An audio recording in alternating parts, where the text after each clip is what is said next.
ना होगा, और अगर सब मिलकर कोशिश करें तो रास्ता निकल सकता है। राजू के चेहरे पर एक उम्मीद की किरण जागती है।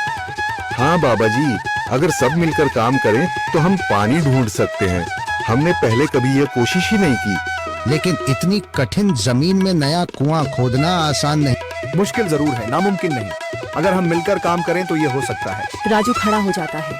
उसकी आंखों में एक नई रोशनी है। तो फिर हम कल से काम शुरू करेंगे।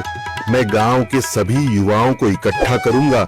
हम मिलकर नया कुआं खोदेंगे। यह कहते हुए वह शामू के साथ गांव के दूसरे युवाओं को बुलाने के लिए निकल पड़ता है।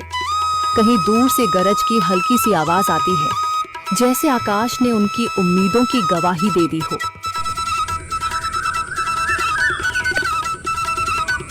अगली सुबह राजू और शामू गांव के युवाओं को इकट्ठा करने निकल पड़े। चौधरी महेश की हवेली के सामने एक भीड़ जमा है। बाबा जी, संदरी, गांव के कुछ बुजुर्ग और किसान सभी मौजूद हैं। हम हाथ पर हाथ रखकर नहीं बैठ सकते। अगर अल्लाह ने हमें हिम्मत दी है तो हमें खुद पानी के लिए मेहनत करनी होगी। हम एक नया कुआं खोदेंगे। लेकिन राजू, क्या हमें यकीन है कि वहाँ पानी मिलेगा? बेटा, पानी जमीन के अंदर होता है, बस सही जगह खोदने की जरूरत है। हमने अपने बुजुर्गों से सुना था कि पुरानी नहर के पास जमीन नरम थी, शायद वहीं पानी हो। बाबा जी सही कह रहे हैं। अगर तुम सब यह काम करने के लिए तैयार हो तो मैं अपने कुछ मजदूर भेज सकता हूँ। धन्यवाद चौधरी जी, लेकिन हम सब खुद भी मेहनत करेंगे। यह हमारे गांव के अस्तित्व की लड़ाई है। संदरी, जो अब तक चुप थी, आगे बढ़ती है। हम औरतें भी पीछे नहीं रहेंगी। हम पानी लाने की व्यवस्था करेंगी, खाना बनाएंगी, ताकि तुम सब आराम से काम कर सको। यही हिम्मत चाहिए थी संदर। पूरा गांव एक नई उम्मीद के साथ कुआं खोदने की तैयारी में जुट जाता है। दूसरी ओर कुआं खोदने का काम शुरू हो चुका है। राजू, शामू और दूसरे युवा बेलचे चलाने लगते हैं। मिट्टी बाहर निकाली जाने लगती है। तेज गर्मी के बावजूद सब पूरी हिम्मत के साथ जुटे हुए हैं। दोपहर की तेज धूप जमीन आग की तरह तप रही है।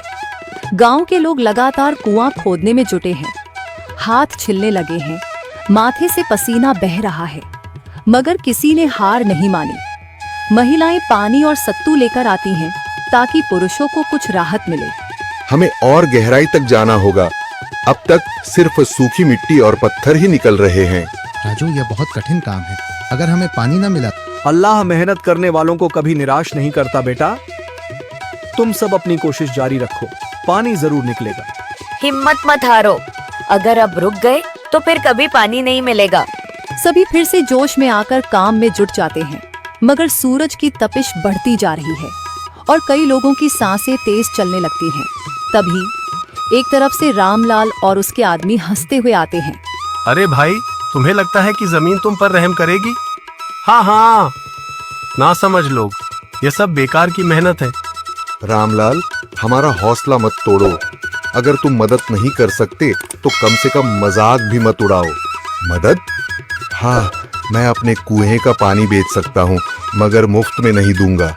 राजू सब अनसुना कर फिर काम में लग जाता है। शाम होने लगती है, लेकिन अभी तक पानी का नामो निशान नहीं। कुछ लोग मायूस होकर पीछे हटने लगते हैं। राजू, शायद रामलाल सही कह रहा है। यह सब बेकार है। नहीं शामू, हमें हार नहीं माननी। अगर आज हार गए तो फिर कभी हिम्मत नहीं कर पाएंगे। तभी अचानक फावड़ा किसी कठोर चीज से टकराता है। एक अजीब सी आवाज आती है। राजू चौंक कर देखता है और जल्दी जल्दी मिट्टी हटाने लगता है। अचानक एक ठंडी लहर महसूस होती है। सभी लोग दौड़ कर आते हैं। जैसे जैसे मिट्टी हटती है, नीचे से गीली जमीन नजर आने लगती है। सब हैरान रह जाते हैं। सुभान अल्लाह, मैंने कहा था ना, अल्लाह हमारी मेहनत को जाया नहीं करेगा। राजू और बाकी सभी जोर लगाते हैं। कुछ ही पलों बाद अचानक मिट्टी के नीचे से पानी की एक छोटी सी धारा फूट पड़ती है। गांव वाले खुशी से चिल्ला उठते हैं। पानी पानी निकल आया। यह अल्लाह की कुदरत है रामलाल, जिस पर तुम्हें यकीन नहीं था। पूरा गांव आनंद से झूम उठता है। लोग एक दूसरे को बधाइयां देते हैं। औरतें दुआ करने लगती हैं। कुछ दिन बीत चुके हैं। गांव वाले नए कुएं से पानी भर रहे हैं, खेतों को सींच रहे हैं और जिंदगी फिर से पटरी पर लौट रही है। मगर रामलाल अब भी अपनी